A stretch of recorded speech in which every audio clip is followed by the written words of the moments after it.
안녕하세요, 여러분.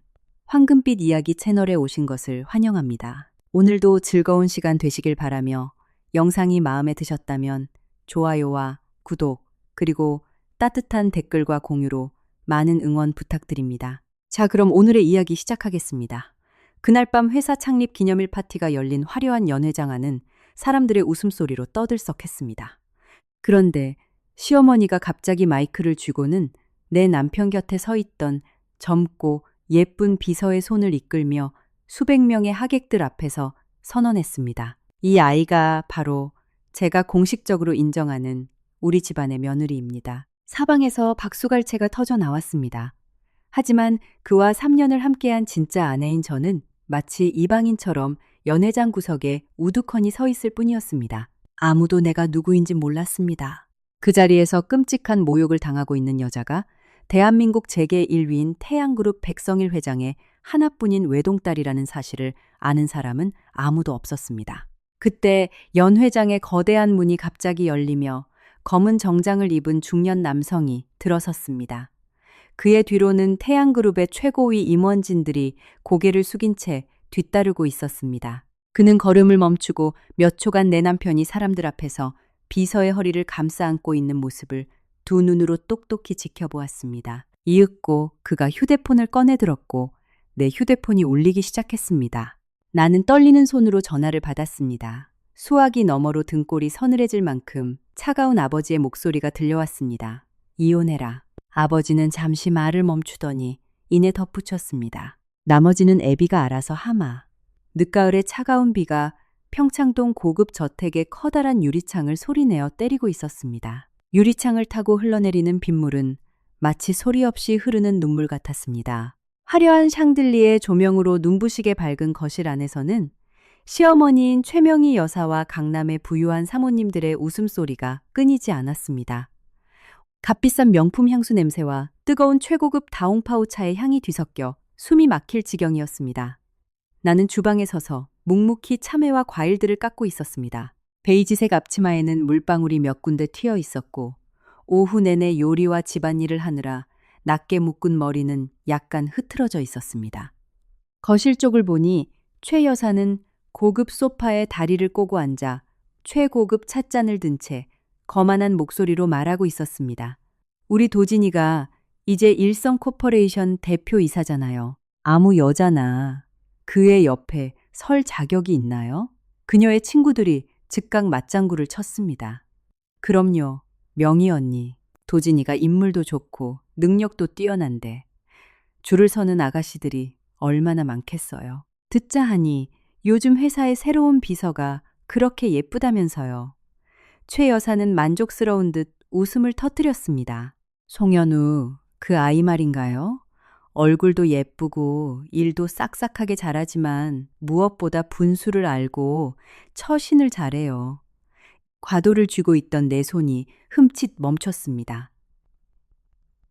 주방에 떨어져 있었지만 거실에서 들려오는 말들은 날카로운 바늘처럼 내 가슴을 푹푹 찔렀습니다. 다른 사모님이 호기심 어린 목소리로 물었습니다. 그럼 지금 며느리는요? 최 여사는 잠시 침묵하더니 입꼬리를 비틀며 비웃었습니다. 착하긴 한데 너무 맹탕이에요. 명색이 대표 아내인데 만날 말단 직원처럼 굴잖아요. 도진이 옆에 서 있어도 도무지 기품이라곤 찾아볼 수가 없어요. 거실에 있던 사람들이 일제히 웃음을 터뜨렸습니다. 나는 고개를 푹 숙였고 목이 턱 막혀왔습니다. 강씨 집안의 며느리로 산 3년 동안 나는 시어머니에게 단 한 번도 말대꾸한 적이 없었습니다. 매일 새벽 6시에 일어나 아침상을 차리고 집안일을 챙기며 며느리로서의 도리를 다했습니다. 남편 회사에서 일할 때도 늘 그의 뒤에서 묵묵히 내조만 했습니다. 하지만 그녀의 눈에 나는 여전히 자격 미달인 며느리일 뿐이었습니다. 나는 깊게 숨을 들이마시며 평정심을 유지하려 애쓴 뒤 과일 접시를 들고 밖으로 나갔습니다. 나를 보자마자 거실의 공기가 일순간 얼어붙었습니다. 시어머니는 내가 입은 수수한 홈웨어를 위아래로 훑어보더니 미간을 찌푸렸습니다.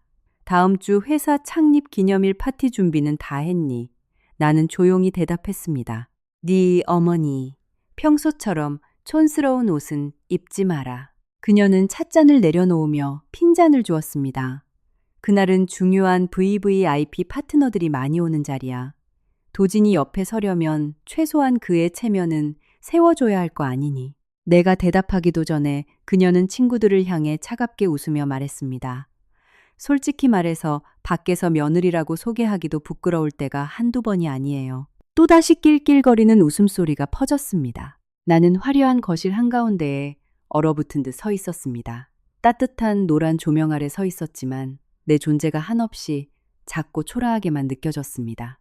바로 그때 현관문이 열리며 도진이 들어왔습니다. 완벽하게 재단된 검은 슈트를 입은 그는 큰 키와 수려한 외모를 가졌지만 퇴근 직후라 그런지 표정은 차가웠습니다. 그리고 그의 뒤에는 몸에 딱 붙는 버건디색 원피스를 입고 굵은 웨이브 머리에 붉은 립스틱을 칠한 젊은 여자가 따라 들어왔습니다. 바로 송연우 시어머니가 입이 마르게 칭찬하던 그 비서였습니다. 그녀를 보자마자 최 여사의 눈이 반짝였습니다. 어머, 연우 왔니? 나에게 말할 때와는 전혀 다른 한없이 다정한 목소리였습니다. 연우는 예의 바르게 고개를 숙였습니다. 네, 사모님. 퇴근하는 길에 대표님 결제 서류를 가져다 드릴 겸 들렀습니다. 세상에 일도 잘하는데 어쩜 이리 센스까지 있을까? 시어머니는 연우를 자신의 옆자리에 앉히며 마치 친딸 대하듯 살갑게 굴었습니다. 반면 나는 차갑게 식어버린 과일 접시를 든 채 그 자리에 덩그러니 서 있었습니다. 도진은 나를 힐끗 쳐다볼 뿐이었습니다. 왜 늦은 저녁에 여비서를 집까지 데려왔는지 설명하지도 않았고 내가 저녁은 먹었는지 묻지도 않았으며 창백해진 내 안색조차 눈치채지 못했습니다. 그는 시계를 풀며 연우의 옆에 앉아 업무 이야기를 나누기 시작했습니다. 그 광경은 내 심장을 욱신거리게 만들었습니다. 3년 전 빗속에서 나에게 청혼하며 앞으로 무슨 일이 있어도 평생 너만은 내가 지켜줄게라고 말했던 이 남자는 지금 자신의 집안에서 아내가 철저히 무시당하고 있는데도 그저 방관만 하고 있었습니다. 최 여사가 도진을 보며 갑자기 목소리를 높였습니다. 다음 주가 회사 창립 15주년 파티지. 내 생각엔 연우가 내 파트너로 가는 게 훨씬 낫겠다. 순간 거실에 정적이 흘렀습니다. 머릿속이 윙윙거리는 것 같았습니다. 도진이 미간을 살짝 찌푸렸습니다. 어머니, 그래도.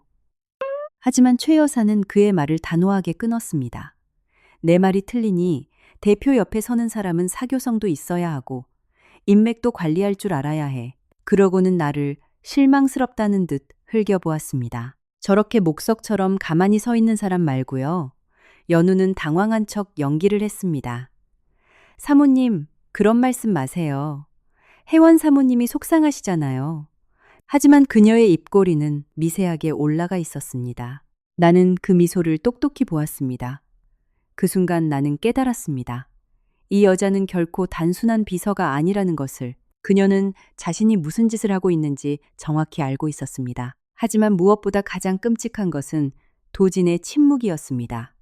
그는 어머니의 말을 부정하지도 않았고 아내를 변호하는 말 단 한마디도 꺼내지 않았습니다. 고급스러운 거실이 순식간에 소름 끼치도록 차갑게 느껴졌습니다. 밖에는 여전히 장대비가 쏟아지고 있었고 내 마음속 무언가도 조용히 산산조각 나고 있었습니다. 다음 날 아침, 긴 밤비가 그친 뒤 서울의 하늘은 잿빛으로 흐려 있었습니다. 넓지만 차가운 침실에 얇은 커튼 틈으로 희미한 햇살이 스며들었습니다. 시계는 아침 6시를 갓 넘겼지만 나는 이미 오래전에 깨어 있었습니다. 도진은 내 옆에서 곤히 자고 있었습니다. 잠든 그의 얼굴은 평소의 차가운 모습과는 달리 아주 평온해 보였습니다. 나는 침대 헤드에 기대어 한때 미치도록 사랑했던 이 남자를 바라보며 수만 가지 감정이 교차하는 것을 느꼈습니다. 3년 전 친구들의 만류에도 불구하고 나는 그와의 결혼을 강행했습니다. 진심으로 대하면 언젠가 그의 가족도 나를 받아줄 거라 믿었기 때문입니다. 하지만 노력한다고 해서 무조건 사랑받을 수 있는 건 아니라는 걸 이제야 깨달았습니다. 나는 그에게 이불을 조용히 덮어주고 침대에서 일어났습니다. 맨발에 닿는 대리석 바닥이 유난히 차가웠습니다. 넓은 저택은 긴 복도에 울려 퍼지는 시계 초침 소리만 들릴 정도로 고요했습니다. 여느 때처럼 주방으로 내려가 아침을 준비했습니다. 오늘 가사 도우미 아주머니가 휴가를 내는 바람에 나 혼자 분주하게 음식을 만들어야 했습니다. 전복죽이 끓으며 나는 냄새가 넓은 주방에 퍼졌지만 조금도 따뜻하게 느껴지지 않았습니다. 정각 7시 시어머니가 아래층으로 내려왔습니다. 고급 실크 라운지 웨어를 입고 머리를 단정히 세팅한 그녀의 목에는 늘 착용하는 진주 목걸이가 걸려 있었습니다. 주방에 있는 나를 보자마자 그녀는 미간을 찌푸렸습니다. 왜 이렇게 늦게 일어난 거니? 나는 흠칫 놀랐습니다. 5시부터 일어나 청소를 하고 아침을 준비했는데 말입니다. 하지만 나는 차분하게 대답했습니다. 죄송합니다, 어머니. 최 여사는 식탁 의자를 빼고 앉더니 상차림을 훑어보고는 혀를 출출 찼습니다. 집안에 일하는 사람이 없는 것도 아닌데 네가 차린 아침상은 언제 봐도 형편이 없구나. 나는 행주를 쥔 손에 힘을 꽉 주었습니다. 바로 그때 현관 밖에서 하이힐 소리가 들렸습니다. 연우였습니다. 베이지색 오피스룩을 입고 정교하게 메이크업을 한 그녀는 작은 쇼핑백을 들고 들어왔습니다. 이른 아침부터 대체 그녀가 왜 여기 있는 걸까? 연우는 다정하게 웃으며 말했습니다. 도진 대표님께 급한 서류를 전해드리러 오는 길에 최상급 홍삼 진액을 조금 사왔습니다. 사모님 챙겨 드시라고요. 시어머니의 눈이 곧바로 반짝였습니다. 어머나 세상에, 어쩜 이리 마음씨가 고울까. 그녀는 연우를 오랜 식구라도 되는 양 살갑게 옆자리에 앉혔습니다. 반면 합법적인 며느리인 나는 주방에서 가사도우미처럼 우두커니 서 있었습니다. 연우는 식탁을 쓱 보더니 부드러운 목소리로 말했습니다. 혜원 사모님이 다 직접 하신 건가요? 고생 많으셨겠어요? 듣기엔 걱정해주는 척했지만 그녀의 시선은 내 수수한 옷차림을 훑으며 숨겨진 경멸을 보내고 있었습니다. 시어머니는 코웃음을 쳤습니다. 집에만 박혀 있으니 이런 거라도 해야지. 여자가 남편 내조하고 집안일 하는 것도 못하면 대체 뭘 쓰겠니? 연우가 가볍게 미소를 지었습니다. 나는 턱끝까지 차오르는 울음을 삼키려 고개를 돌린 채 묵묵히 전복죽을 펐습니다. 그때 2층에서 도진이 내려왔습니다. 흰색 와이셔츠 소매를 무심하게 걷어붙인 채 다가오는 그에게서 익숙한 남성 향수 냄새가 났고 반사적으로 내 심장이 미세하게 뛰었습니다. 하지만 다음 순간 연우가 재빨리 일어나 그에게 넥타이를 건넸습니다. 대표님, 오늘 일본 측 파트너들과 중요한 회의가 있으시잖아요. 이 네이비블루 넥타이가 훨씬 신뢰감을 줄 것 같아 골라봤습니다. 도지는 그녀를 몇 초간 바라보더니 넥타이를 받아들었습니다. 응, 고마워. 나는 그 자리에 얼어붙었습니다. 결혼 3년 차, 나는 남편의 넥타이를 직접 골라준 적이 단 한 번도 없었습니다. 시어머니는 그 광경을 흐뭇하게 지켜보았습니다. 거봐라. 여자는 저렇게 센스가 있어야 남편 길을 살려주지. 그녀의 말 한마디 한마디가 비수가 되어 내 심장에 꽂혔습니다. 도진이 마침내 나를 향해 고개를 돌렸습니다. 내 안색이 창백한 것을 보았지만 그는 그저 무미건조하게 물었습니다. 어디 아파? 나는 속으로 헛웃음을 쳤습니다. 지금 무슨 일이 벌어지고 있는지 정말 모르는 걸까? 아니면 알면서도 모른 척하는 걸까? 그날의 아침 식사는 숨이 막힐 듯 답답했습니다. 시어머니와 연우는 화기애애하게 대화를 나눴습니다. 업무 이야기부터 다음 주 회사 파티 이야기까지 최 여사는 은근슬쩍 연우가 도진의 파트너로 참석하면 파트너들에게 좋은 인상을 줄 거라며 부추겼습니다. 나는 아무 맛도 나지 않는 죽을 묵묵히 떠먹었습니다. 도진은 식사 내내 침묵했습니다. 반대하지도 변명하지도 나를 다시 쳐다보지도 않았습니다. 식사가 끝나고 그가 출근하려 일어설 때 나는 습관처럼 그의 재킷을 챙겨들었습니다. 하지만 연우가 한 발 빨랐습니다. 그녀는 아주 자연스럽게 도진의 깃을 매만져 주었습니다. 두 사람의 거리가 너무 가까워 내 가슴이 시리도록 아팠습니다. 시어머니는 옆에서 만족스럽게 웃었습니다. 참 잘 어울리는 한 쌍이야. 그 한마디는 3년 동안 억눌러왔던 내 감정의 두개, 마침내 첫 균열을 일으켰습니다. 나는 현관 앞 옅은 아침 햇살 속에 서서 도진과 연우를 태운 마이바흐가 저택을 빠져나가는 모습을 지켜보았습니다. 뒤에 서 있는 아내의 눈시울이 붉어졌다는 사실을 눈치챈 사람은 아무도 없었습니다. 그리고 내 가방 안에서 다음 주 회사 창립 기념일 파티 초대장이 구겨질 정도로 꽉 쥐어져 있다는 것도 나의 직감이 말해주고 있었습니다. 그날 밤이 모든 것을 바꿔놓을 것이라는 걸 말입니다. 창립 파티를 앞둔 일주일 동안 평창동 저택은 하루 종일 사람들도 북적였습니다. 가사 도우미들은 아침 일찍부터 집안을 쓸고 닦았고, 플로리스트들은 수백만 원짜리 호접난 화분을 거실 곳곳에 배치했습니다. 시어머니는 매일같이 VVIP 하객 명단을 확인하며 전화통을 붙들고 있었습니다. 최 여사에게 이번 파티는 단순한 기업 행사가 아니었습니다. 재벌가 사모님들과 대형 파트너사 투자자들이 한자리에 모여 일성 코퍼레이션의 위상을 과시할 수 있는 결정적인 무대였습니다. 명예 지위, 사업적 인맥 등 모든 것이 그 하룻밤에 달려 있었습니다. 파티 전날 저녁 드레스룸에 앉아있던 나는 아래층에서 들려오는 웃음소리를 듣고 계단을 내려갔습니다. 그리고 거실 한가운데 서 있는 연우를 발견했습니다. 그녀 주변에는 최고급 명품 드레스들이 여러 벌 걸려 있었습니다. 시어머니는 소파에 앉아 연신 고개를 끄덕이며 흡족해하고 있었습니다. 이 레드 드레스가 딱이네. 이걸 입으면 확 돋보일 거야. 우리 도진이 옆에 서면 아주 그림이 따로 없겠어. 연우는 수줍게 웃으며 답했습니다. 제가 너무 튀는 건 아닐까요? 튀어야지. 시어머니가 크게 웃었습니다. 이런 대형 파트너십 자리에선 사람들의 시선을 사로잡아야 하는 법이야. 계단 위에 서 있던 나는 무의식적으로 난간을 꽉 쥐었습니다. 그때 최 여사가 나를 발견하고는 내가 입고 있는 수수한 홈웨어를 위아래로 훑어보며 미간을 찌푸렸습니다. 너는 입을 드레스 준비는 한 거니? 나는 조용히 대답했습니다. 네 어머니, 제발 칙칙한 색깔은 입지 마라. 그녀는 혀를 찼습니다. 보는 사람까지 기운 빠지게 늘 궁상맞아 보이니까. 연우가 내 쪽을 보며 거짓된 친절을 베풀었습니다. 혜원 사모님도 빨간색 한번 입어보시는 게 어때요? 은근히 잘 어울리실 것 같은데. 나는 몇 초간 그녀를 응시했습니다.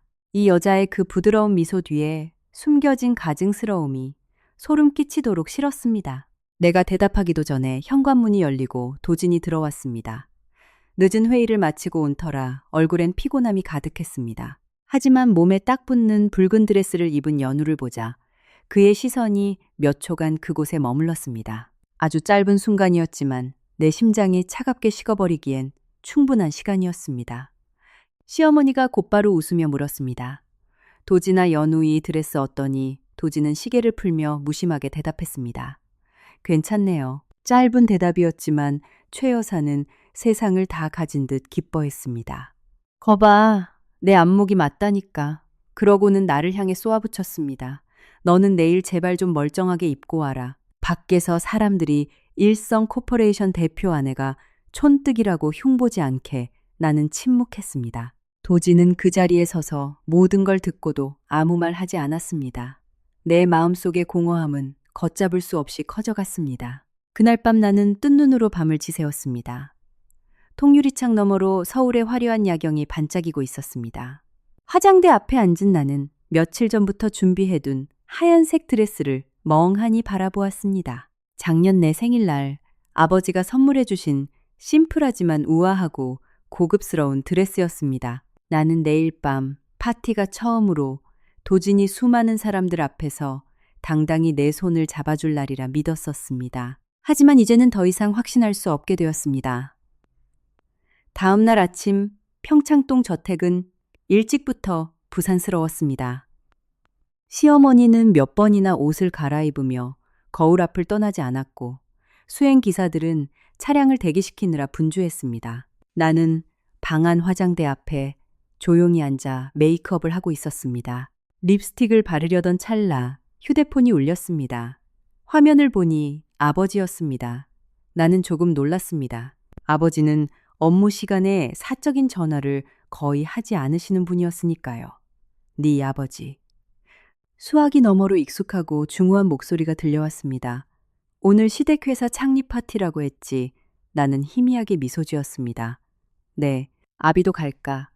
그 말에 내 손이 멈칫했습니다. 도진과 결혼한 이후 나는 일부러 시댁 쪽 행사에 아버지가 참석하는 것을 막아왔습니다. 사람들이 도진이 처가 덕을 본다고 쑥덕거리는 것도 싫었고 우리의 결혼이 정략적인 이익으로 물드는 것도 원치 않았습니다.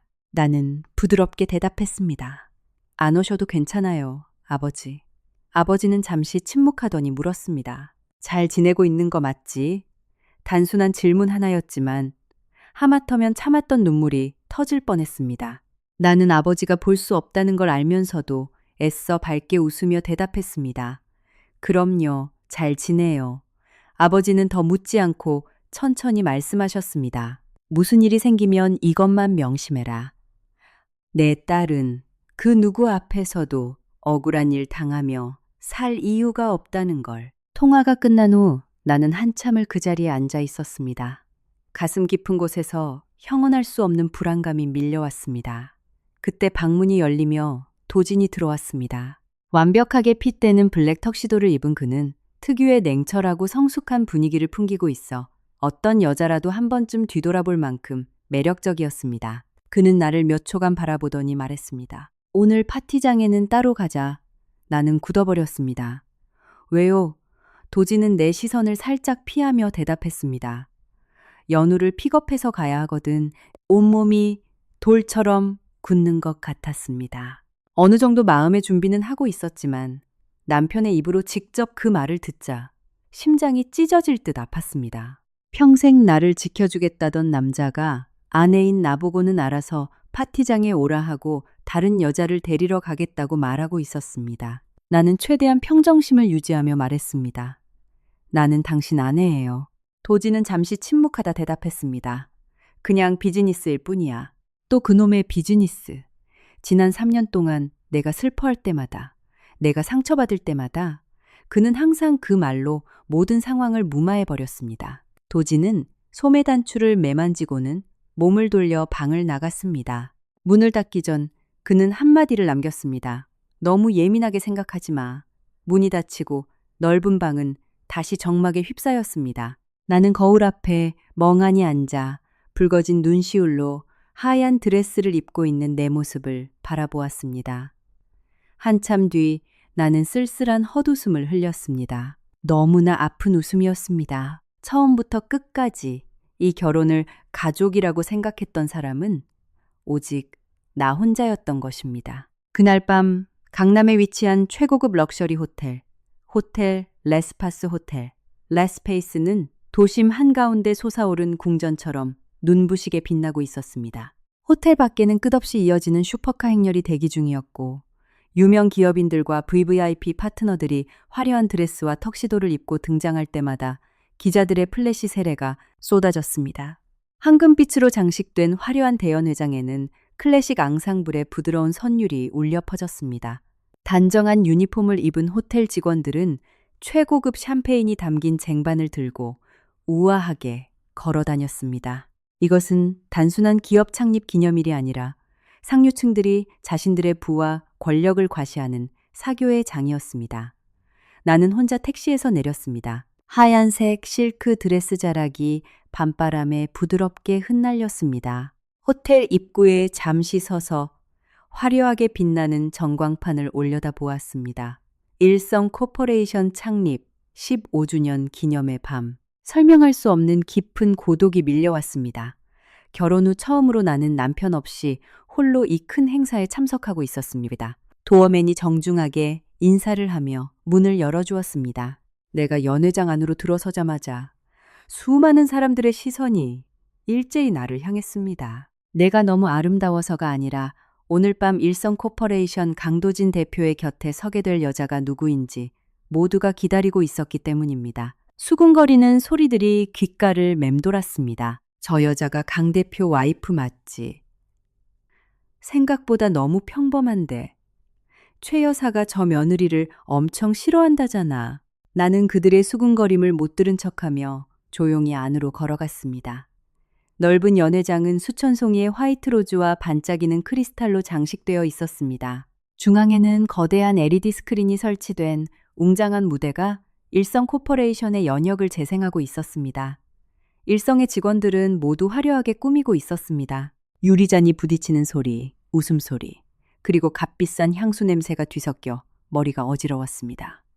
군중 속에서 도진을 찾던 내 심장이 덜컥 내려앉았습니다. 멀리서 도진이 연우와 함께 입장하고 있었습니다. 완벽한 턱시도를 입은 그는 군중 속에서도 단연 돋보였습니다. 그리고 연우는 시어머니가 골라준 그 새빨간 머메이드 드레스를 입고 있었습니다. 강렬한 붉은색은 그녀를 단숨에 파티의 주인공으로 만들어버렸습니다.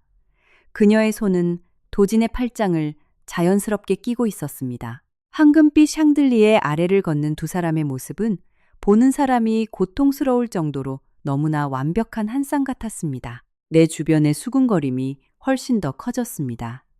세상에 저게 비서라고 난 또 강 대표 애인인 줄 알았네. 본처보다 저 비서가 훨씬 잘 어울리는데 사람들의 한마디 한마디가 날카로운 칼날이 되어 내 심장을 천천히 도려내는 듯 했습니다. 하지만 나를 가장 비참하게 만든 건 도진이 연우의 손을 밀어내지 않고 사람들이 오해하도록 가만히 내버려 두고 있다는 사실이었습니다. 그때 최 여사가 등장했습니다. 짙은 딥 네이비 벨벳 드레스를 입고 목에는 다이아몬드 목걸이를 한 그녀는 연회장의 여왕 같았습니다. 도진과 연우를 발견한 그녀는 얼굴에 화색이 돌며 다가갔습니다. 여기 있었구나. 너희 둘, 오늘 아주 내 얼굴을 제대로 살려주는구나. 그녀의 눈에는 자랑스러움이 가득했습니다. 그리고 곁에 있던 사모님들을 향해 큰 소리로 말했습니다. 우리 연우가 일만 잘하는 게 아니라 센스도 기가 막혀요. 아주 물건이라니까요. 한 사모님이 웃으며 물었습니다. 그런데 며느님은 어디 계세요?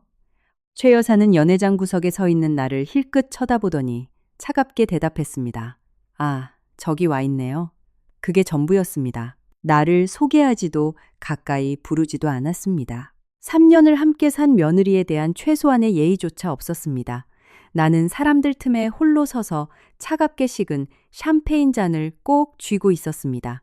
내 결혼 생활에서조차 불청객이 된 듯한 기분에 숨을 쉬기조차 힘들었습니다. 그때 지나가던 여자 직원이 실수로 내 어깨를 툭 쳤습니다. 출렁이던 샴페인이 내 하얀 드레스 자락에 쏟아졌습니다. 어머, 죄송합니다. 회원 사모님 직원이 당황하며 사과했습니다. 나는 애써 미소 지으며 고개를 저었습니다. 괜찮아요. 하지만 고개를 들었을 때 멀리서 나를 보며 미소 짓고 있는 연우와 눈이 마주쳤습니다. 아주 가볍고 부드러운 미소였지만 그 눈빛은 승리자의 그것이었습니다. 그 순간 나는 깨달았습니다. 이 여자는 단 한 번도 나를 도진의 아내로 존중한 적이 없으며 그저 언젠가 치워버려야 할 장애물쯤으로 여기고 있다는 것을. 갑자기 연회장에 울려 퍼지던 음악 소리가 잦아들었습니다. 전문 MC가 마이크를 쥐고 무대 위로 올라왔습니다. 내외 귀빈 여러분, 대단히 감사합니다. 지금부터 일성 코퍼레이션 창립 15주년 기념 행사를 시작하겠습니다. 화려한 무대 조명이 켜지고 웅장한 박수 소리가 터져 나왔습니다. 시어머니는 머리를 정돈하며 철저히 계산된 미소를 지었습니다. 하지만 나는 웬일인지 오늘 밤 이 연회장에서 모든 것을 돌이킬 수 없게 만들 무언가가 일어날 것만 같은 강렬한 불길함에 휩싸였습니다. 개회사가 끝난 후 연회장의 분위기는 더욱 고조되었습니다. 부드러운 재즈 선율이 흐르고 웨이터들은 끊임없이 샴페인을 채웠습니다. 거물급 투자자들과 파트너들은 삼삼오오 모여 새로운 프로젝트와 부동산 시장에 대해 떠들었습니다. 화려한 크리스탈 조명 아래 모두가 완벽하고 고상한 가면을 쓰고 있었습니다. 오직 나만이 이 공간에서 철저히 버려진 존재였습니다. 나는 대형 통유리창 근처 구석에 서서 발밑으로 흐르는 서울의 화려한 불빛들을 내려다보았습니다. 도시는 눈부시게 아름다웠지만 내 마음은 텅 빈 폐허와 같았습니다. 연회장 반대편에서는 시어머니가 연우를 데리고 VVIP 하객들에게 인사를 다니고 있었습니다. 그녀는 연우의 손을 다정하게 이끌며 마치 친딸이나 며느리를 소개하는 듯 굴었습니다. 도진은 그들 곁을 지키며 걸었습니다. 그 세 사람의 모습은 누가 봐도 완벽한 로열 패밀리였습니다. 나는 손에 든 샴페인 잔을 내려다보며 3년 전 결혼식 날을 떠올렸습니다. 그때는 도진의 사랑만 있다면 어떤 역경도 두렵지 않다고 믿었습니다. 하지만 한 사람만 노력하는 결혼은 결국 산산이 부서진다는 것을 나는 미처 알지 못했습니다. 그때 MC가 다시 무대로 올라왔습니다. 자, 다음은 일성 코퍼레이션 부회장이신 최명희 여사님의 환영사가 있겠습니다. 큰 박수 부탁드립니다. 우레와 같은 박수가 쏟아졌습니다. 시어머니는 자신만만한 미소를 지으며 무대 위로 올랐습니다. 그녀가 마이크를 잡자 핀 조명이 그녀의 네이비 벨벳 드레스를 더욱 돋보이게 비췄습니다. 오늘 이 뜻깊은 자리에 참석해 주신 귀빈 여러분께 깊은 감사를 드립니다. 권위 있고 당당한 목소리였습니다. 하객들은 숨을 죽이고 그녀의 말에 귀를 기울였습니다. 나 역시 반사적으로 무대를 올려다보았습니다. 처음에는 평범한 연설이었습니다. 회사의 발전 과정, 그동안의 위기 극복, 그리고 일성의 미래에 대한 이야기들이 이어졌습니다. 하지만 갑자기 그녀가 무대 아래에 서 있는 도진과 연우를 내려다보며 미소를 지었습니다. 오늘 이 자리를 빌려 비즈니스 이야기 외에도 여러분께 아주 특별한 아가씨 한 명을 소개하고 싶습니다. 연회장 안의 하객들이 일제히 호기심 어린 시선을 보냈습니다. 모든 사람의 눈이 최 여사가 손을 뻗은 곳을 향했습니다. 그리고 그녀가 큰 소리로 외쳤습니다. 연우야, 이리 올라오렴. 심장이 덜컥 솟는 것 같았습니다. 연우는 당황한 척 연기하면서도 수줍게 웃으며 하객들의 박수 속에서 무대 위로 걸어 올라갔습니다. 조명 아래 빛나는 붉은 드레스는 그녀를 완벽한 파티의 히로인으로 만들었습니다. 최 여사는 친근하게 연우의 손을 꽉 잡았습니다. 그리고 수백 명의 귀빈들 앞에서 내 숨통을 끊어놓는 말을 내뱉었습니다. 이 아이가 바로 제가 공식적으로 인정하는 우리 집안의 며느리입니다. 순간 연회장에 몇 초간 찬물은 끼얹은 듯한 정적이 흘렀습니다. 그리고 이내 걷잡을 수 없는 수군거림이 폭발했습니다. 귓가가 찢어질 듯 윙윙거렸습니다. 샴페인 잔을 쥔 손가락이 미친 듯이 떨려왔습니다. 몇몇 사람들이 내 쪽을 돌아보기 시작했습니다. 동정어린 시선, 호기심 조롱 섞인 눈빛들, 그 모든 것들이 보이지 않는 칼날이 되어 내 마지막 남은 자존심을 난도질했습니다. 무대 위 최 여사는 여전히 의기양양하게 웃고 있었습니다. 연우는 능력도 출중하지만 무엇보다 어른을 공경하고 분수를 아는 훌륭한 아이입니다. 앞으로 우리 도진이의 가장 완벽한 동반자가 될 거라 믿어 의심치 않습니다. 듬성듬성 박수가 터져 나왔고 몇몇은 억지 웃음을 지었습니다. 사람들은 의미심장한 눈빛으로 도진을 쳐다보았습니다. 무대 위에 연우는 고개를 숙이고 있었지만 올라가는 입꼬리는 숨기지 못했습니다. 그 끔찍한 순간 나는 남편을 바라보았습니다. 나는 그가 나서주길 바랐습니다. 단 한마디라도 이 사람이 내 아내입니다라고 선언해 주길, 내 명예를 지켜주길 간절히 바랐습니다. 하지만 아니었습니다. 도진은 그저 굳은 표정으로 입술을 꽉 깨문 채 침묵하고 있었습니다. 그 지독한 침묵은 천마디의 모욕보다 더 날카롭게 나를 베어버렸습니다. 심장이 차가운 심해의 바닥으로 가라앉는 기분이었습니다. 3년의 결혼 생활, 3년의 인내 좋은 아내가 되기 위한 3년의 처절한 노력, 그 끝은 수백 명 앞에서 시어머니에게 당하는 끔찍한 공개적 능멸이었습니다. 나는 터져나오는 눈물을 삼키며 깊게 숨을 들이마셨습니다. 그리고 샴페인 잔을 테이블 위에 조용히 내려놓은 뒤 연회장을 빠져나가려 몸을 돌렸습니다. 바로 그 순간이었습니다. 연회장 맨 뒤쪽에 거대한 양문이 쾅 하는 소리와 함께 열렸습니다. 블랙 슈트를 입은 험악한 경호원들이 일렬로 들어섰고 그 뒤를 이어 압도적인 카리스마를 뿜어내는 중년 남성이 나타났습니다. 그가 등장하자마자 연회장에 떠들썩하던 소음이 일순간 멈췄습니다. 완벽하게 맞춤 제작된 최고급 비스포크 슈트, 냉혹하고 위험 넘치는 표정, 함부로 눈을 마주칠 수조차 없는 날카로운 눈빛. 그의 뒤로는 대한민국 재계 1위 태양그룹의 핵심 임원들이 도열하듯 서 있었습니다. 그를 본 순간 나는 그 자리에 굳어버렸습니다. 테이블 위에 내려놓으려던 샴페인 잔을 하마터면 떨어뜨릴 뻔했습니다. 나의 아버지, 태양그룹 백성일 회장이었습니다.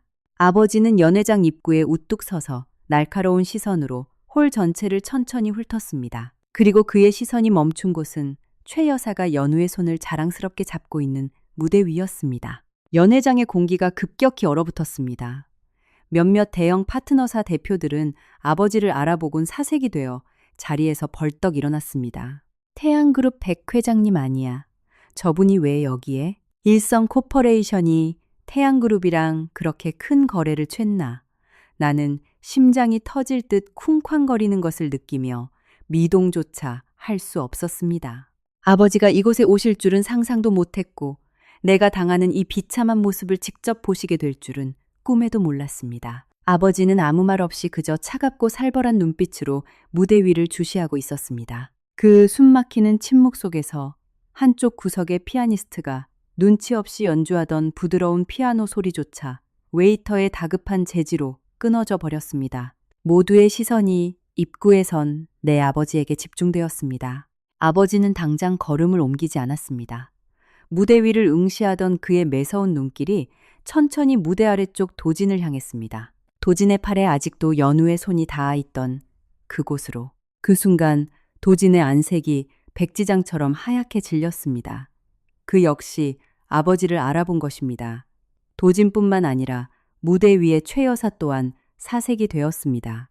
마이크를 쥐고 있던 그녀의 손이 덜덜 떨리기 시작했습니다. 비즈니스 세계에서 태양그룹 백성일 회장을 모르는 사람은 없었습니다. 말 한마디로 주식시장을 뒤흔들고 재계를 재편하는 거물 중의 거물. 장내의 수군거림은 공포에 가까운 경악으로 변해가고 있었습니다. 하지만 그때까지도 아버지가 바라보고 있는 진짜 목적지가 연회장 구석에 버려진 나라는 사실을 아는 사람은 없었습니다. 나는 목이 꽉 메인 채 인파 속에 얼어붙어 있었습니다. 그때 아버지가 주머니에서 천천히 휴대폰을 꺼냈습니다. 1초 뒤 내 가방 속의 휴대폰이 진동했습니다. 나는 손이 너무 떨려 폰을 떨어뜨릴 뻔했습니다. 액정에 뜬 아버지라는 두 글자를 보자 심장이 미친 듯이 뛰었습니다. 나는 인파를 피해 사람 없는 복도 쪽으로 몸을 숨기며 전화를 받았습니다. 수화기 너머로 잠시 침묵이 흐르더니 이내 지독하게 차가운 그러나 무거운 분노가 억눌린 아버지의 음성이 들려왔습니다. 이혼해라. 나는 숨이 턱 막혔고 참았던 눈물이 왈칵 쏟아졌습니다. 태어나서 단 한 번도 아버지가 나에게 그런 무서운 목소리로 말씀하신 적이 없었습니다. 나에게 화가 난 것이 아니라 나를 대신해 폭발할 듯한 분노를 느끼고 계셨기 때문입니다. 아버지, 내가 억눌린 목소리로 흐느끼자 아버지가 내 말을 끊었습니다. 나머지는 애비가 알아서 하마. 그 짧은 몇 마디에 지난 3년 동안 억지로 버텨왔던 내 모든 감정의 둑이 완전히 무너져 내렸습니다. 나는 폰을 쥔 채 어깨를 들썩이며 소리 없이 오열했습니다. 3년 동안 나는 친정의 시댁에서 받는 부당한 대우를 단 한 번도 말하지 않았습니다. 어머니가 전화를 걸어 결혼 생활은 행복하니 하고 물으실 때마다 그럼요, 잘 지내고 있어요 라며 거짓말을 했고 아버지가 도진의 회사를 밀어주려 하실 때도 남편이 부담을 느낄까 극구 만류했습니다. 조금만 더 참으면, 조금만 더 내가 희생하면 다 좋아질 거라 믿었습니다. 하지만 이제야 뼛속 깊이 깨달았습니다. 아무리 희생해도 절대 그것을 소중히 여기지 않는 인간들이 있다는 것을. 수화기 너머로 아버지가 낮게 가라앉은 목소리로 말씀하셨습니다. 내 딸은 남들에게 이따위로 짓밟히라고 키운 게 아니다. 눈물이 멈추지 않았습니다. 연회장 안에서는 아버지가 마침내 걸음을 옮기기 시작하면서 웅성거림이 절정에 달했습니다. 아버지는 아주 천천히 걸었지만 그가 걷는 걸음마다 연회장의 공기는 숨이 막힐 듯한 압박감으로 짓눌렸습니다. 일성의 임원들은 아버지가 지나갈 때마다 허리를 90도로 꺾어 인사했고 나이 지긋한 회장들조차 서둘러 일어나 고개를 숙였습니다. 하지만 아버지는 그 누구에게도 눈길을 주지 않았습니다. 그의 시선은 오직 무대만을 향해 있었습니다. 최 여사는 방금 전에 위풍당당하던 모습은 온데간데 없이 얼굴 근육이 경직된 채 억지 웃음조차 짓지 못하고 있었습니다. 연우 역시 사색이 되어 드레스 자락을 꽉 움켜쥐고 있었습니다. 무대 아래의 도지는 동상처럼 굳어 있었습니다. 그는 연회장 구석에 있는 나를 번갈아 쳐다보며 상황이 완전히 통제 불능 상태로 빠졌음을 그제야 깨달은 듯 했습니다. 아버지는 무대 바로 아래에서 걸음을 멈췄습니다. 그리고 무대 위에 최 여사를 올려다보며 소름 끼치도록 차분하고 서늘한 목소리로 물었습니다. 방금 누가 공식적인 며느리라고 했습니까? 연회장 안은 숨소리조차 들리지 않을 만큼 조용해졌습니다. 아무도 감히 입을 열지 못했습니다. 최 여사가 덜덜 떨리는 목소리로 더듬거렸습니다. 백 회장님. 그게 아버지는 차갑게 코웃음을 쳤습니다. 폭발하는 분노보다 더 무서운 비웃음이었습니다. 내 딸이 당신 아들과 결혼한 지 3년이 지났건만 오늘 당신은 수백 명 앞에서 다른 여자를 공식적인 며느리라 소개하더군. 그 한마디에 연회장은 발칵 뒤집혔습니다. 사람들의 안색이 시시각각 변하며 경악에 찬 비명이 터져 나왔습니다. 백 회장님 딸이라고 말도 안 돼. 강 대표 와이프가 태양그룹 후계자였다고 누군가는 너무 놀라들고 있던 샴페인 잔을 바닥에 떨어뜨리기까지 했습니다. 도진의 얼굴은 잿빛으로 변했습니다. 무대 위의 최 여사는 다리에 힘이 풀려 주저앉을 뻔했습니다. 3년 동안 자신이 벌레 보듯 무시하고 구박했던 며느리가 사실은 대한민국 재계 전체가 굽실거려야 할 태양그룹의 유일한 상속녀라는 끔찍한 진실을 마주한 것입니다. 아버지의 선언 이후 거대한 연회장은 마치 거대한 빙하에 갇힌 듯 꽁꽁 얼어붙었습니다. 누구도 웃지 못했고 떠들지 못했습니다. 분위기는 숨조차 쉴 수 없을 만큼 팽팽했습니다. 최 여사는 마이크를 쥔 손을 미친 듯이 떨고 있었고 붉은 드레스를 입고 승리감에 도취되어 있던 연우는 이제 사람들의 따가운 시선 속에 가장 우스꽝스러운 조롱거리가 되어버렸습니다. 태양그룹 백성일 회장의 존재감은 단지 서 있는 것만으로도 장내의 모든 사람을 짓누르고 있었습니다. 일성의 파트너사 대표들은 눈치를 보며 슬금슬금 뒤로 물러났습니다. 오늘 일성 코퍼레이션 편을 들었다가는 자신들의 회사마저 태양그룹의 표적이 될 것이 뻔했으니까요. 도진이 가까스로 입을 뗐습니다. 그의 목소리는 심하게 갈라져 있었습니다. 백 회장님, 이건 오해가 있습니다. 아버지가 천천히 고개를 돌려 그를 응시했습니다. 그 살기 어린 눈빛에 도진은 즉시 입을 다물었습니다. 오해 아버지는 차갑게 쏘아붙였습니다. 내가 방금 내 두 귀로 네 어미가 다른 여자를 며느리라 부르는 걸 들었고 너는 그 옆에서 꿀먹은 벙어리처럼 가만히 서 있는 걸 내 두 눈으로 똑똑히 보았다. 그게 오해인가? 그의 말은 텅 빈 연회장에 쩌렁쩌렁 울려 퍼졌습니다. 도지는 주먹을 꽉 쥔 채 고개를 떨구었습니다. 나는 복도 끝에서 그를 지켜보고 있었습니다. 늘 냉철하고 오만했던 그가 그렇게 처절하게 무너지는 모습은 처음이었습니다. 하지만 기이하게도 내 마음은 더 이상 아프지 않았습니다. 내 심장은 이미 죽어버렸으니까요. 최 여사가 허둥지둥 무대에서 내려왔습니다. 그녀는 억지 웃음을 지으며 변명했습니다. 회장님 오해십니다. 연우는 그저 제가 딸처럼 아끼는 비서일 뿐이라 장난삼아 한 말입니다. 장난 아버지가 그녀의 말을 매섭게 잘라냈습니다. 낮게 깔린 그의 목소리에는 무시무시한 압도감이 서려 있었습니다. 내 딸의 명예가 당신 따위가 수백 명 앞에서 떠들어대는 장난거리로 보이나. 최 여사는 입이 떡 벌어진 채 온몸을 사시나무 떨듯 떨었습니다.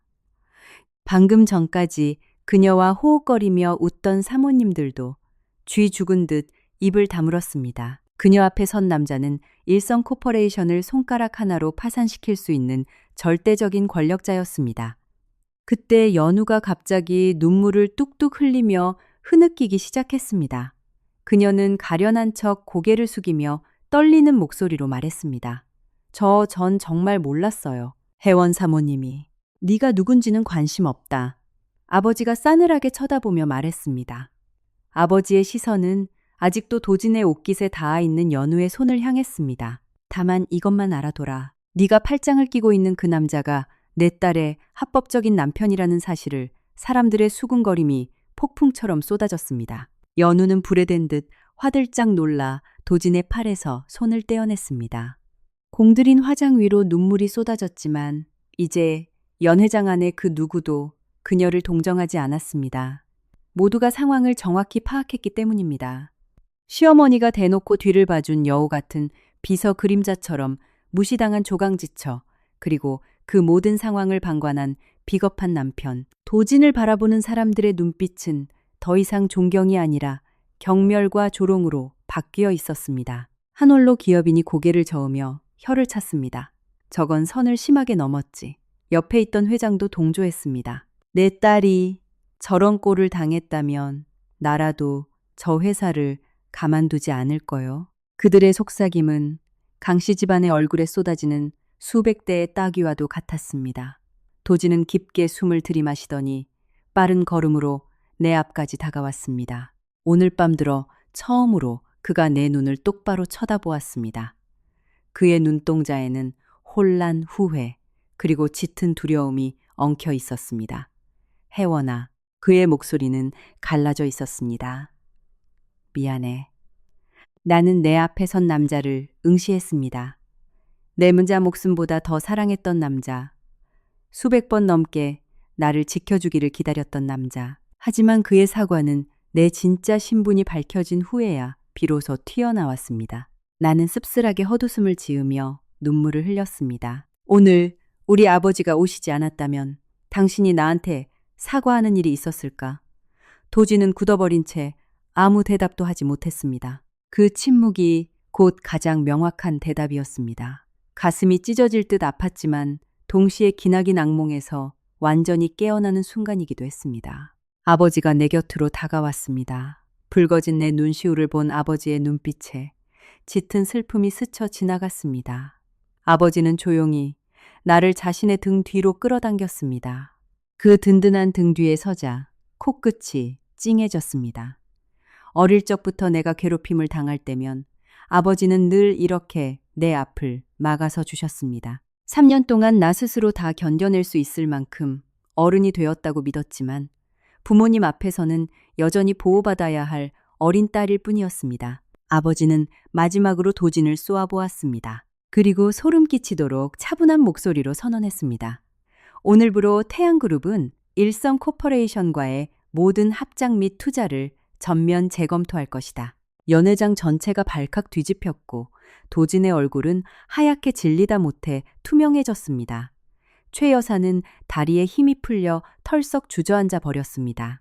그 선언이 무엇을 의미하는지 그들 모두가 뼈저리게 알고 있었기 때문입니다. 강씨 집안은 마침내 그들의 오만함에 대한 처절한 대가를 치르게 된 것입니다.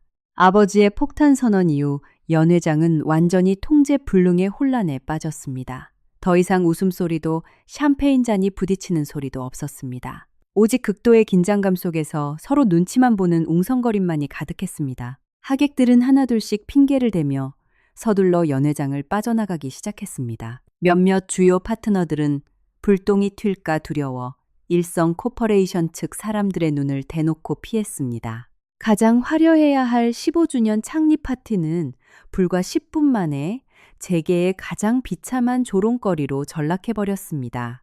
나는 아버지 곁에 서서 처음에 찢어질 듯한 고통이 점차 차갑고 텅 빈 공허함으로 변해가는 것을 느꼈습니다. 너무 많은 상처를 받으면 결국 아파할 힘조차 남지 않게 되는 모양입니다.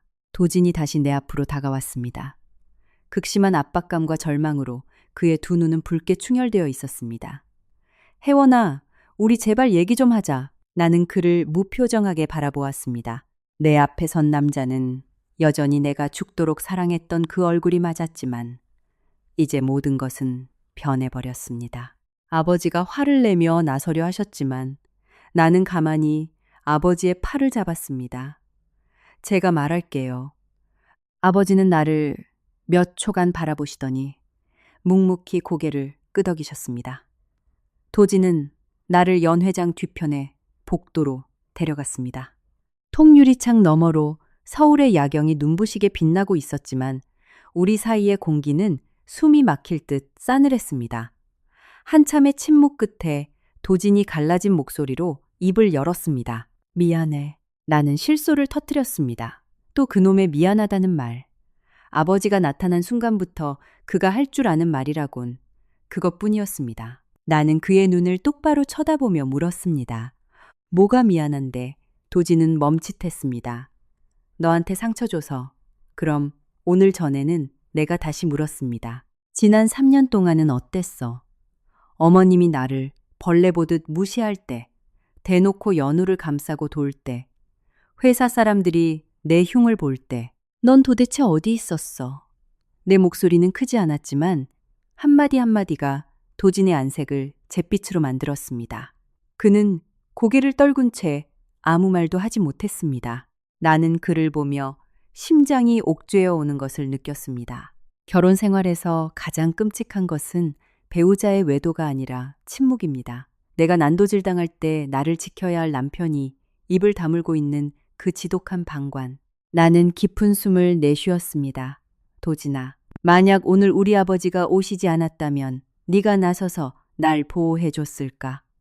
그는 주먹을 꽉 쥔 채 입술을 달싹였지만 끝내 아무 대답도 하지 못했습니다. 그 비겁한 침묵이 바로 완벽한 정답이었습니다. 나는 두 눈을 질끈 감았고 한 줄기 눈물이 뺨을 타고 흘러내렸습니다. 이젠 됐어. 3년의 기다림, 3년의 희망, 좋은 아내가 되려던 3년의 눈물겨운 노력. 그 모든 것이 이 순간 완벽하게 끝이 났습니다. 나는 눈을 뜨고 믿을 수 없을 만큼 차분한 목소리로 말했습니다. 이혼해.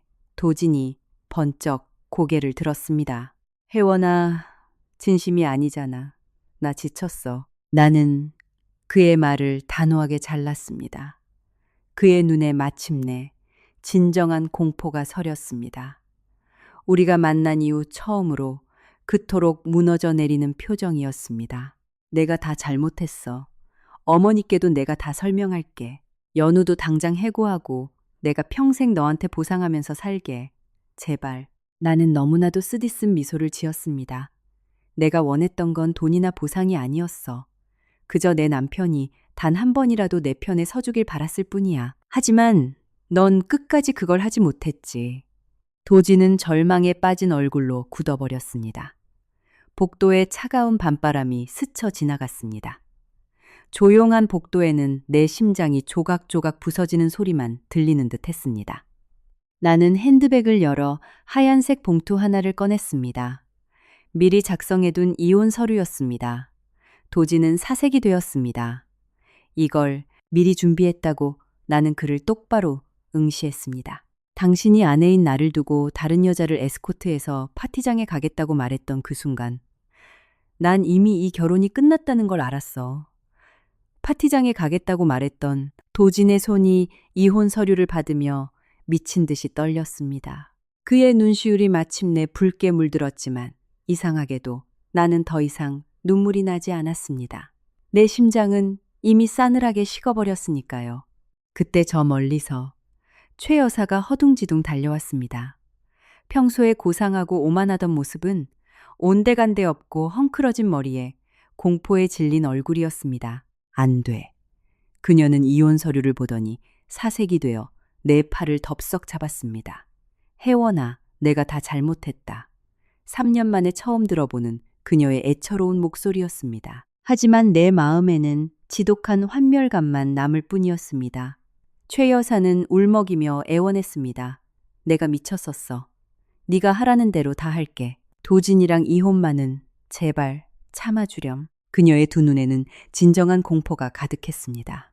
나는 그녀를 물끄러미 내려다보며 아주 천천히 물었습니다. 어머니, 여러, 지금 며느리인 저를 붙잡고 싶으신 겁니까? 아니면 태양그룹을 붙잡고 싶으신 겁니까? 그 질문에 최 여사는 얼어붙은 듯 입을 다물었습니다. 그녀의 입술이 파르르 떨렸지만 아무 대답도 나오지 않았습니다. 우리 둘 다 정답을 너무나 잘 알고 있었으니까요.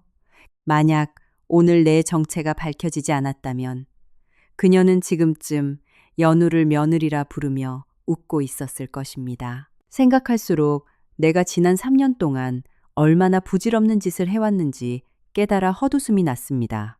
아버지가 다가와 내 어깨에 가만히 손을 올리셨습니다. 그 따뜻하고 묵직한 위로에 하마터면 울음이 터질 뻔했습니다. 내가 다쳤을 때 늘 내 곁을 지켜주시던 아버지. 한편 연회장 안에서는 전화통에 불이 나고 있었습니다. 일성 코퍼레이션의 임원들이 사색이 되어 뛰어다니며 소리쳤습니다. 은행권에서 즉각 자금 회수 회의를 열겠답니다. 청담 프레스티지 프로젝트도 태양그룹에서 전면 중단시켰습니다. 완벽한 몰락이었습니다. 일성 코퍼레이션의 가장 큰 주주인 박 이사가 허겁지겁 달려와 아버지 앞에 머리를 조아렸습니다. 백 회장님, 제발 저희에게 해명할 기회를 주십시오. 아버지는 그를 벌레 보듯 차갑게 내려다보았습니다. 무엇을 해명한단 말인가? 오늘의 일은 정말 불미스러운 사고였습니다. 아버지는 비웃었습니다. 사고 내 딸이 3년 동안 짐승만도 못한 취급을 받은 것이 단순한 사고라고 아무도 대답하지 못했습니다. 강 씨 집안에 묵인이 없었다면 결코 불가능했을 일이라는 걸 모두가 알고 있었으니까요. 도진이 비틀거리며 아버지 앞으로 나섰습니다. 그리고 놀랍게도 모두가 보는 앞에서 허리를 90도로 깊게 숙였습니다. 평생 오만하게 살아온 그가 수백 명의 시선 앞에서 바닥까지 고개를 숙인 것입니다. 백 회장님, 모두 제 잘못입니다. 그의 목소리는 처절하게 갈라져 있었습니다. 혜원이를 지키지 못해 실망시켜드렸습니다. 하지만 전 정말 혜원이를 사랑합니다. 그 말을 듣는 순간 가슴이 욱신거렸습니다. 예전 같았다면 그 한마디에 모든 걸 용서하고 돌아갔을 것입니다. 하지만 이제 사랑한다는 말만으로 난도질당한 상처를 꿰매기엔 너무 늦어버렸습니다. 아버지는 그를 한참 동안 노려보시더니 연회장이 쩌렁쩌렁 울리도록 차갑게 물으셨습니다. 그렇게 내 딸을 사랑한다는 놈이 내 어미가 내 딸을 모욕하고 짓밟을 때 넌 왜 혓바닥을 자른 놈처럼 침묵했나? 도지는 핏발 선눈으로 바닥만 바라볼 뿐 단 한마디도 변명하지 못했습니다. 사랑이라는 이름으로 포장된 방관이 얼마나 큰 죄악인지 그 스스로도 알고 있었기 때문입니다. 나는 두 눈을 감았습니다. 도진이 나를 사랑했을지언정 그의 사랑은 나를 지켜낼 만큼 강하지 못했습니다. 자신을 지키지 못하는 결혼에 여자가 평생을 걸 수는 없는 법입니다. 호텔을 나선 후 나는 곧바로 친정으로 가지 않았습니다.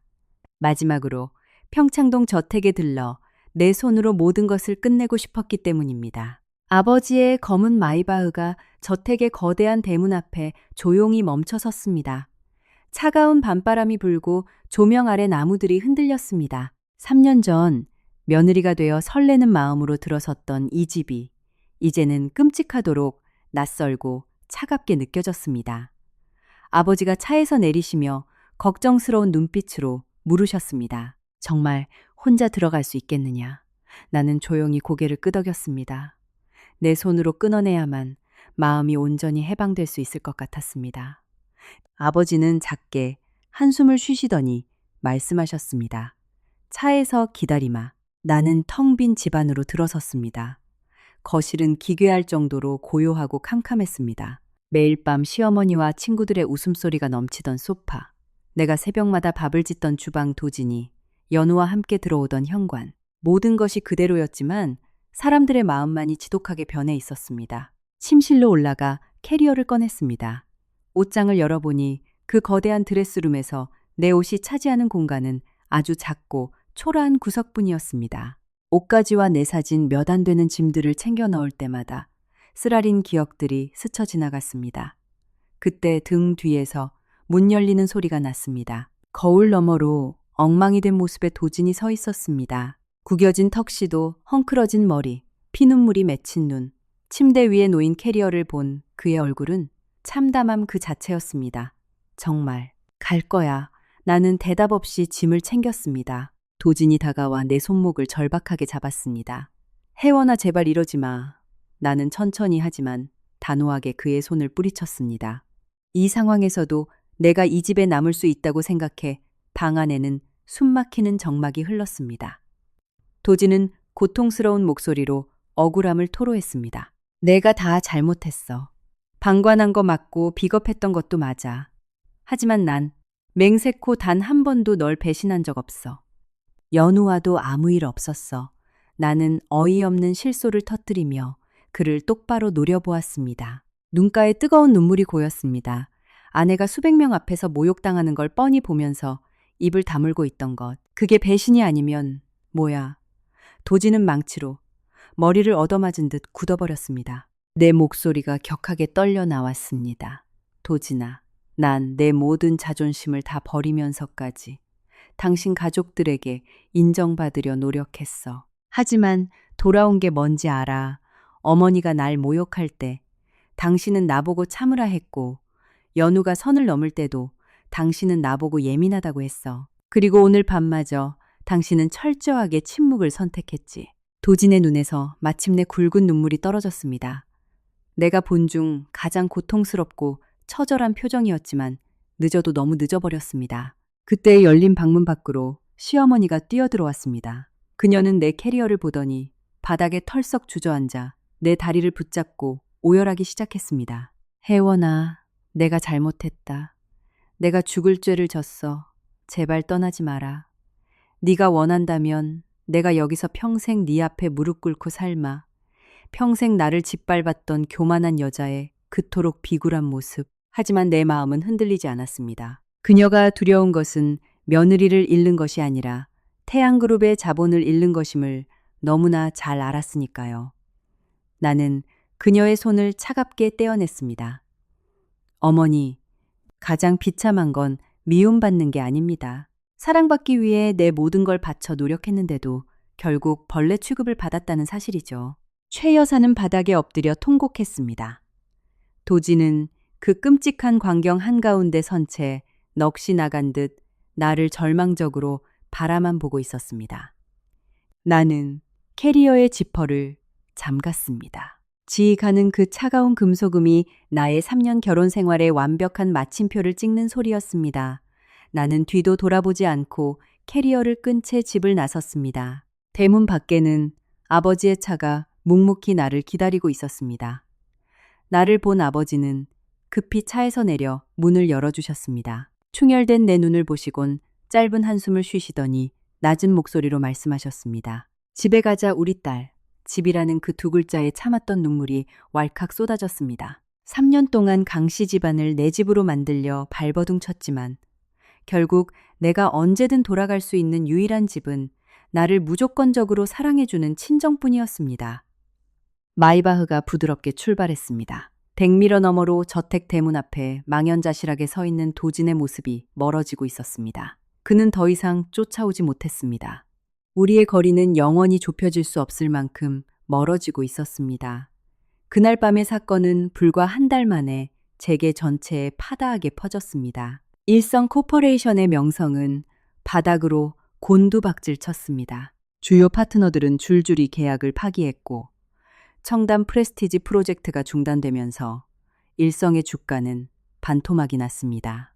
한때 강남 사교계의 여왕으로 군림하던 최 여사는 수치심에 집 밖으로 한 발짝도 나오지 못했습니다. 그녀가 몇 번이나 나를 찾아와 용서를 빌려 했지만 나는 매몰차게 거절했습니다. 증오해서가 아니라 내 자존심을 갉아먹던 과거와 완벽히 단절하고 싶었기 때문입니다. 송현우는 사건 직후 자취를 감췄습니다. 어디로 도망쳤는지 아무도 알지 못했고 알려고 하지도 않았습니다. 남의 가정을 탐내고 주제를 넘본 자의 말로란 결국 비참한 뿐이라는 걸 모두가 알았기 때문입니다. 도지는 3일 뒤 이혼 서류에 도장을 찍어 보냈습니다. 질척거리지도 변명하지도 않았습니다. 전 비서의 말에 따르면 그는 완전히 일에 미친 사람처럼 살고 있다고 했습니다. 하지만 늦은 밤 혼자 야근을 할 때면 지갑 속에 있는 내 사진을 꺼내보며 오랫동안 소리 없이 눈물을 흘린다고 했습니다. 가슴이 아팠냐고요? 네, 조금은요. 어쨌든 내 20대의 모든 청춘을 바쳐 사랑했던 남자였으니까요. 하지만 사랑한다고 해서 상처와 고독 속에서 내 자신을 파괴하며 살 이유는 없습니다. 이혼 후 6개월 나는 태양그룹으로 복귀했습니다. 남편 뒤에 숨어있던 초라한 며느리가 아니라 태양그룹 핵심 계열사의 기획총괄 본부장으로서 당당히 자리를 잡았습니다. 첫 출근날 아버지는 임원 회의실 앞에 서서 나를 보며 환하게 웃으셨습니다. 우리 딸이 드디어 진짜 자리로 돌아왔구나. 나 역시 아주 오랜만에 마음 깊은 곳에서 우러나오는 진실된 미소를 지었습니다. 나를 무너뜨렸다고 생각했던 그 고통이 사실은 진짜 내 자신을 되찾게 해준 완벽한 시작이었습니다. 1년 후 성대한 아시아 글로벌 비즈니스 서밋에서 나는 도진과 우연히 재회했습니다. 연회장 한가운데 서 있는 그는 여전히 훤칠했지만 예전의 오만함은 사라지고 그 자리에 짙은 피로와 체념이 자리 잡고 있었습니다. 나를 발견한 그는 잠시 얼어붙었지만 나는 오랜 지인을 만난 것처럼 평온하게 미소 지었습니다. 그가 내게 다가왔습니다. 목소리는 아주 무겁게 가라앉아 있었습니다. 잘 지냈어. 나는 고개를 끄덕였습니다. 아주 잘 지내. 그는 잠시 침묵하더니 씁쓸하면서도 다행이라는 듯 웃었습니다. 그럼 다행이고 그 순간 나는 깨달았습니다. 나는 더 이상 그를 원망하지 않는다는 것을. 그 처절했던 결혼 생활은 나에게 너무나 중요한 교훈을 남겨주었습니다. 여자는 누군가를 열렬히 사랑하고 헌신할 수 있지만 사랑이라는 이름으로 자신의 가치와 자존심을 쓰레기통에 처박아서는 절대 안 된다는 것을. 진짜 사랑은 여자를 끊임없는 상처와 외로움 속에 방치하지 않습니다. 도진이 나를 오랫동안 쳐다보다 작게 중얼거렸습니다. 정말 미안했다. 이번엔 나도 그저 가볍게 미소만 지었습니다. 슬픔도 원망도 미련도 남아있지 않은 미소였습니다. 나는 가볍게 목례를 하고 몸을 돌려 연회장의 눈부신 샹들리에 불빛 속으로 당당하게 걸어갔습니다. 내 앞에는 빛나는 새로운 삶이 펼쳐져 있었고 뒤에 남은 것은 완전히 끝이 나버린 낡은 흑백 사진 같은 과거뿐이었습니다. 모든 폭풍우가 지나간 후 이 이야기가 우리에게 남기는 것은 무엇일까요? 방관했던 남편의 뒤늦은 후회, 오만했던 시어머니의 비참한 몰락도 있겠지만 가장 중요한 것은 자신의 가치를 스스로 지켜내는 여성의 삶일 것입니다. 결혼과 사랑에 있어서 맹목적인 희생과 헌신만으로는 결코 행복해질 수 없습니다. 가장 결정적인 순간에 내 손을 잡아주고 나를 지켜주는 사람, 서로를 진심으로 존중하는 것만이 진짜 가족입니다. 여러분도 사랑하는 사람을 지키기 위해 자신의 자존심을 완전히 잃어버리는 일은 없으시기를. 그리고 내 곁에서 나를 위해 헌신해주는 사람을 잃고 나서야 뒤늦게 뼈저린 후회를 하는 일이 없으시기를 바랍니다. 오늘의 이야기가 여러분의 마음속에 작은 울림과 위로, 그리고 스스로를 더 사랑하게 되는 계기가 되었기를 진심으로 바랍니다. 황금빛 이야기를 시청해 주셔서 깊이 감사드립니다. 채널 구독과 좋아요, 그리고 따뜻한 댓글로 응원해 주시면 다음에도 더 가슴 깊이 남는 좋은 이야기로 찾아뵙겠습니다. 감사합니다.